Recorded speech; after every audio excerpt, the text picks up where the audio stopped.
पवन चक्कीची दादागिरीचा प्रकार कणगरा इथे पुन्हा एकदा आलेला आहे. शेतकऱ्यांची पिळवणूक होताना दिसत आहे. नेमकी काय स्वरूपाची पिळवणूक होते, तुम्ही अधिकाऱ्यांची चर्चा काय केली आणि कसा ह्या पळवाटा काढून पोलीस प्रशासन असेल आणि महसूल प्रशासन असेल त्या अधिकाऱ्यांचा वापर करून पवन चक्की माफिया सुरू आहे जिल्ह्यात? पवन चक्कीचे जे कंत्राटदार आहेत हे महसूल प्रशासन आणि पोलीस प्रशासनाचा वापर करून शेतकऱ्यावर अन्याय करत आहेत. परवाच कणगऱ्यामधली एक घटना समोर आली.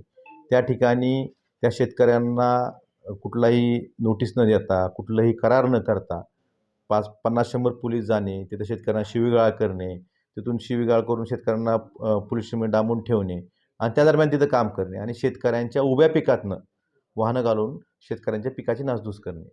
हा जो प्रकार केला हा फक्त प्रशासनाचा, महसूल प्रशासनाच्या आणि पोलीस प्रशासनाच्या आड राहून, म्हणजे पोलीस प्रशासन आणि महसूल प्रशासन कोणासाठी काम करतं आहे? हे शेतकऱ्यांसाठी काम करतं आहे का आपल्या पवन चक्कीच्या कंपनीसाठी काम करतं आहे? हा सगळ्यात महत्त्वाचा विषय आहे. त्यामुळं 6 तारखेचा प्रकार आम्ही काल जिल्हाधिकाऱ्यांना भेटलो. त्या ठिकाणी SP होत्या, SDM होते आणि तिथं स्पष्ट केलं की त्यांनी अवॉर्ड केला म्हणून सांगितलं. अवॉर्ड केला म्हणून सांगितलं, पण त्या शेतकऱ्याला अवॉर्ड करताना साधी एक नोटीस दिली नाही. अवॉर्ड झाल्याचं SDMने कुणाला कळवलं तर कंपनीच्या प्रतिनिधीला कळवलं, पण ज्याच्या शेताचा अवॉर्ड झाला आहे त्याला कळवलं नाही.